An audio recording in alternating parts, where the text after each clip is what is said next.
चॅनलला लाईक करा, शेअर करा आणि सबस्क्राइब करा। देशातील लोकशाही, विधानसभा, स्थानिक स्वराज्य संस्था यांच्या निवडणुकांविषयी विद्यार्थी ऐकून असले तरी हा प्रत्यक्ष अनुभव त्यांना घेता यावा यासाठी हेरे येथील सह्याद्री विद्यालयात मतदान प्रक्रियेद्वारे शालेय मंत्रिमंडळाच्या निवडणुका पार पडल्या। तसेच विद्यार्थ्यांचे समज, गैरसमज या उपक्रमातून दूर करण्यात आले। उमेदवारी अर्ज मागवणे, छाननी करणे, मतपत्रिका छापणे, गुप्त पद्धतीने मतदान करणे, शाई लावणे या सर्व प्रक्रियामध्ये विद्यार्थी आनंदाने सहभागी झाले होते। इयत्ता 5वी ते 10वी चे विद्यार्थी शालेय मंत्रिमंडळातील पदासाठी उभे राहिले होते। 2 दिवस वर्गामधून प्रचार करून आपण शाळेसाठी काय करू इच्छितो हे सांगितले।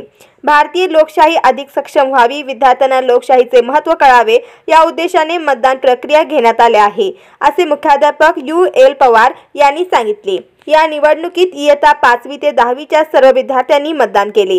निवडणूक निर्णय अधिकारी म्हणून ज्येष्ठ अध्यापक VR मोहनगेकर, केंद्राध्यक्ष म्हणून PJ धुरी व मतदान अधिकारी म्हणून विद्यार्थ्यांनी काम पाहिले। निवडणुका होत असताना आलेले अनुभव देविका बल्लाळ, दिशा पवार यांनी कथन केले। यावेळी VD Kamble, SI Mujawar, VS Patil, RP डुरे, SV Gawade, TB Patil, JS Tupare, FA Mulla, DR भोई यांनी निवडणूक सुरळीत पार पाडण्यासाठी सहकार्य केले। आजची लोकशाही ही सर्वात जगातील मोठी लोकशाही आहे आणि त्या लोकशाहीच्या संदर्भातील धडे विद्यार्थी दशेतच मिळण्यासाठी आम्ही शालेय मंत्रिमंडळाची निवडणूक ही लोकशाही पद्धतीने घेण्याचे ठरवले।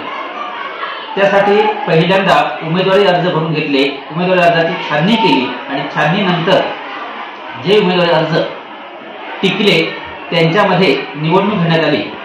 निवडणूक पेट्या तयार करण्यात आल्या, निवडणूक मतदारांची यादी तयार करण्यात आली आणि त्यानुसार आमच्या सर्व सहकार्यांनी आणि निवडणूक निर्णय अधिकारी म्हणून VR मोहनगेकर यांची नेमणूक करून ज्येष्ठ शिक्षक VR मोहनगेकर सरांची नेमणूक केली आणि त्या आधारे ही निवडणूक मोठ्या उत्साहात विद्यार्थ्यांनी सहभाग घेऊन पार पाडण्यात आली। विद्यार्थी अगदी खुश झाले होते की निवडणूक प्रक्रिया कशी असते ती विद्यार्थी दशेतील त्यांना धडे मिळाल्यामुळे भावी जे भारताचे नागरिक म्हणून उदयाला येणार आहेत त्यांनाही प्रक्रिया कळल्यामुळे, समजल्यामुळे मुले अत्यंत आनंदात निवडणुकीमध्ये सहभाग घेत होती।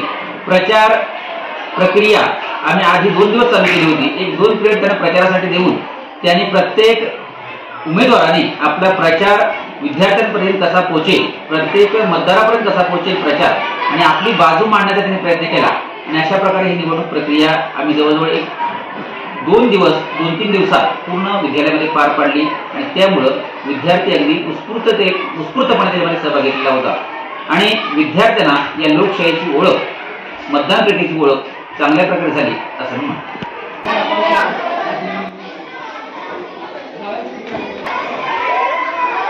मतदान करून आले। मतदान केल्यानंतर मला खूप आनंद झाला।